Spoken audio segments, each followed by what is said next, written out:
Bonjour et bienvenue dans cette nouvelle vidéo de Oser le dire, comment parler de son propre inceste à son enfant. Alors en fait la principale difficulté c'est de tenir compte de l'âge de l'enfant.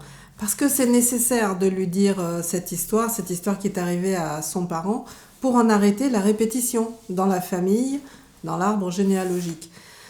Alors vous vous rendez compte, si en plus on peut l'arrêter sur notre enfant, mais c'est une grande victoire à savourer comme il se doit.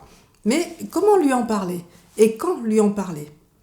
Alors je dirais que dans l'idéal, on peut attendre qu'il ait ses 10 ans au moins pour pouvoir lui en parler. Pourquoi? Parce qu'il sera en âge de comprendre ce qu'est un inceste, mais aussi d'en comprendre les perturbations que ça a générées chez le parent qui lui révèle cette histoire. Encore dans l'idéal, il faudrait profiter qu'il pose des questions à ce sujet. Comment il pourrait? Parce qu'il peut en avoir entendu parler à l'école, lors d'un débat, ou aux infos à la télévision, ou en lisant un livre, un article de journal, peu importe. Mais qu'à un moment donné, ils sont interpellés par ce thème de l'inceste et qu'ils vous en parlent. Alors là, ça serait bien pour en profiter, pour lui révéler votre propre inceste. Alors bien sûr, les mots seront choisis en tenant compte de son âge, évidemment. Et le mieux, c'est d'éviter les émotions douloureuses qui sont relatives à cette histoire. Pourquoi? Parce qu'il n'a pas à les vivre, ces émotions douloureuses. Il a juste à être informé et pour cela, il vaut mieux que le parent prépare son discours à l'avance. C'est mieux pour ne pas être pris au dépourvu quand ça lui arrivera. Donc encore une fois, informer l'enfant de la façon la plus neutre possible et en lui donnant des conseils aussi sur comment repérer un prédateur autour de lui. Alors je peux vous donner un exemple de discours un peu bateau, à adapter évidemment suivant la situation. Du genre, j'ai vécu l'inceste, je veux le dire à mon enfant, et je vais lui dire en lui disant, écoute, j'ai quelque chose d'important à te dire, alors c'est bien que tu en parles, si c'est le cas. C'est bien que tu en parles parce que au moins je vais pouvoir te répondre à tes questions, bien entendu, vous y répondez, et lui dire, voilà, moi c'est une histoire qui m'est arrivée. Qu'est-ce qui m'est arrivé? J'avais 8 ans et j'avais un oncle qui de temps en temps me gardait chez lui. Et puis voilà, ce jour-là, il m'est tombé dessus. Ça a été attouchement, viol, enfin, suivant la situation. Et le pire de tout cela, c'est que ça ne m'est pas arrivé qu'une seule fois, ça m'est arrivé plusieurs fois. Parce qu'il m'a fait un chantage ignoble et qu'il a fallu que je m'y soumette, tout simplement. Donc évidemment, ça a duré quelques mois, quelques années, peu importe selon la situation. Et à la fin, j'ai quand même réussi à lui dire non, à l'affronter et à le dénoncer pour pouvoir faire exploser cette histoire dans la famille. Alors ça n'a pas fait plaisir à certains, évidemment, qui m'ont traité de menteuse, comme si j'avais pu aguicher mon oncle, enfin voilà. Mais bref, on a tenu le coup avec mes parents et voilà ce qu'il en est aujourd'hui. Et moi aujourd'hui je vais bien, mais pendant des années et des années, j'ai beaucoup souffert de cette histoire et je voudrais surtout pas que ça t'arrive. Alors comme tu as l'âge à peu près dans la zone où ça m'est arrivé, je voudrais surtout que tu comprennes, en sachant cette histoire, comment repérer un prédateur, parce que ça, il faut que tu le saches. Donc un prédateur, ça peut être un homme de la famille ou une femme de la famille, comme ça peut être un parent de ton meilleur copain, un voisin, le commerçant du coin, etc. Peu importe, un professeur.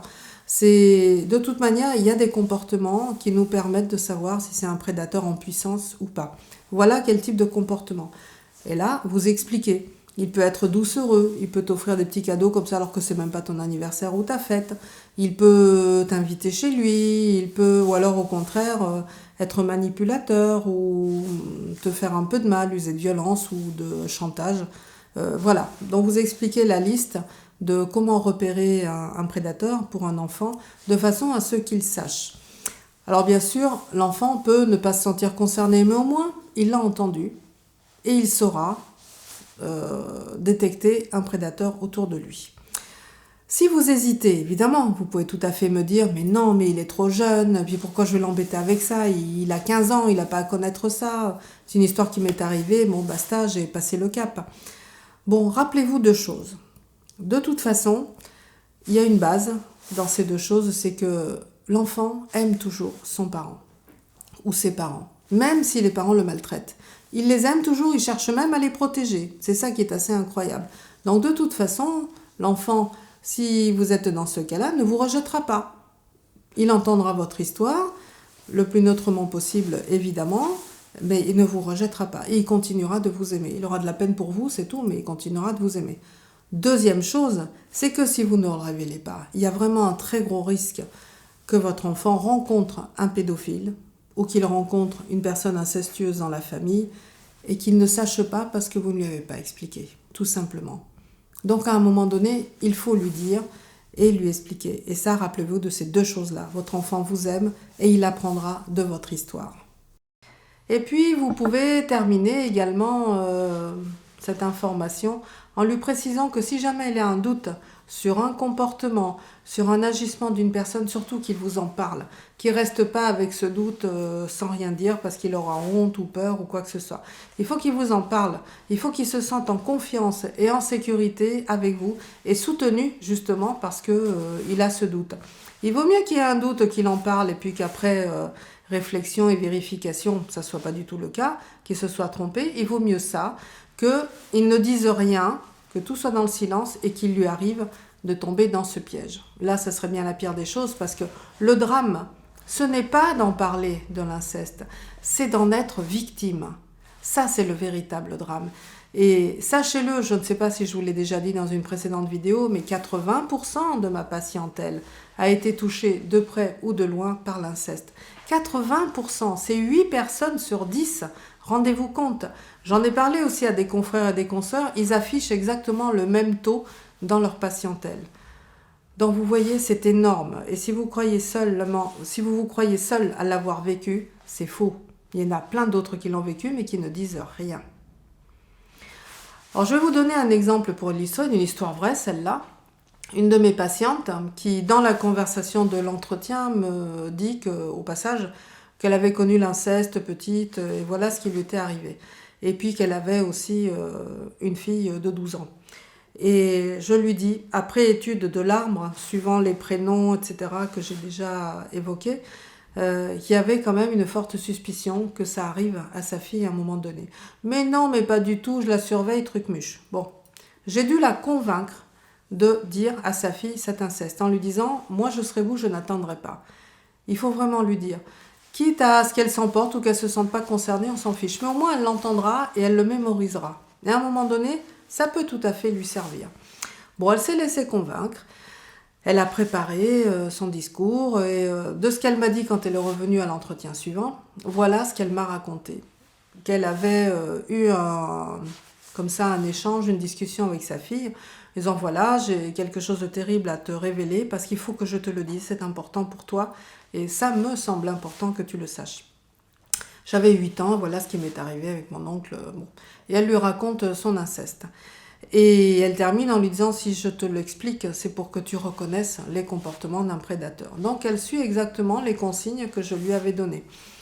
Elle termine et sa fille lui dit, bah, écoute, merci maman, ça me fait vraiment beaucoup de peine d'entendre ce que tu as vécu. Moi, je me sens pas concernée, mais bon, merci de me l'avoir dit. On est toujours en confiance toutes les deux, donc j'apprécie. Bon, et puis elle part dans sa chambre, elle fait autre chose. Le lendemain, elle revient voir sa mère et lui dit « Écoute, maman, j'ai ma meilleure copine qui m'a invitée à passer le week-end chez elle. Parce qu'on est en été, il y a la piscine, etc. On serait à plusieurs et on fêterait je ne sais pas quoi. Et on fêterait ça et j'aimerais bien pouvoir y aller. » La mère lui dit « Écoute, oui, c'est les vacances en plus. L'été, je te comprends, la piscine avec les copines, ça sera bien. Je connais les parents, donc il n'y a pas de souci. » Et la mère l'emmène chez la meilleure copine en question. Elle la dépose et elle revient. Le lendemain, quand la mère part chercher sa fille, elle arrive. Alors toutes les petites copines étaient dans le bain, dans la piscine, en train de batifoler. Et la mère croise le père de la meilleure copine qui lui dit « Oh, on a passé un week-end enchanteur, voilà ce qui est arrivé, voilà ce qu'on a fait, etc. » Donc la mère, contente.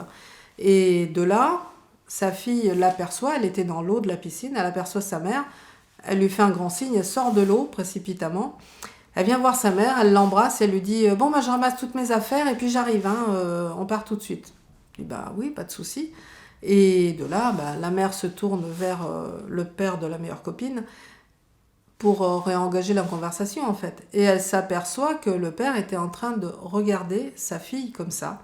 Enfin, cet homme était en train de regarder la fille de ma patiente, mais vraiment de la tête aux pieds, en la jaugeant, comme si c'était une marchandise. Et il lui dit, tout en regardant la fille, « Qu'est-ce qu'elle est bonne, votre fille !» La mère était glacée, et elle lui dit, « Comment ça, elle est bonne, ma fille ? C'est de ma fille que vous parlez ? Enfin, elle a 12 ans. » Il lui dit, « Bah oui, mais enfin, mais qu'est-ce qu'elle est belle, vous avez vu un peu ?» Et il avait quand même un regard gourmand, en train de regarder sa fille. Alors la mère n'a rien dit, mais vraiment glacée, elle a récupéré sa fille et sont partis tout de suite.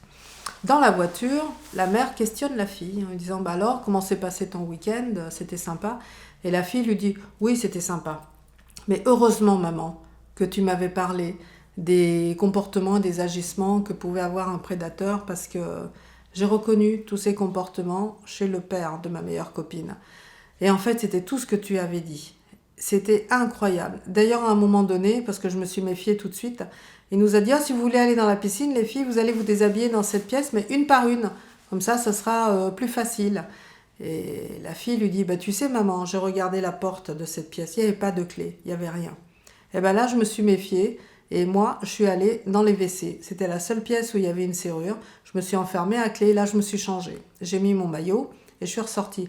Alors j'ai bien vu que le père de ma copine n'était pas content, mais je m'en fiche, j'avais quand même le droit de le faire. Bon, de là on s'est baigné, etc. Est arrivé le soir et il nous a dit si vous voulez, je peux rester avec vous pour dormir, comme ça vous ne serez pas seul parce que c'est nouveau pour vous. Et elle dit j'ai été la seule à refuser, à dire que non, on était toutes ensemble, il n'y avait aucun souci à se faire, on était grandes et on pouvait tout à fait dormir toutes seules. Et puis de là, les copines, elles ont dit pareil, quoi. Donc, du coup, il a été un peu freiné dans ses élans. Et elle m'a dit, ça a été comme ça tout le temps. Je n'avais de hâte que de finir ce week-end, qui du coup n'était plus un week-end de loisirs avec les copines, mais vraiment une grosse difficulté. Et elle a terminé en disant, ma patiente, tu sais maman, merci de m'avoir dit tout cela, parce que je ne me sentais pas concernée, et pourtant... C'est ce qui m'est arrivé, a failli m'arriver en fait. C'est ce qui a failli m'arriver. Grâce à tes révélations, je l'ai évité. Donc je ne retournerai plus chez ma copine. Si elle veut me voir, elle viendra me voir chez moi ou on se verra ailleurs. Mais je ne retournerai plus là-bas. Je ne veux plus voir son père. Donc vous voyez, ma patiente me disait ça en ayant des larmes aux yeux, en me disant, vous vous rendez compte? J'ai évité ça à ma fille. Jamais j'aurais cru que ça aurait pu lui arriver. Donc merci. Donc vous voyez, quel que soit l'âge, il vaut mieux prendre un temps sérieux, neutre et informatif pour raconter à son enfant et révéler son inceste.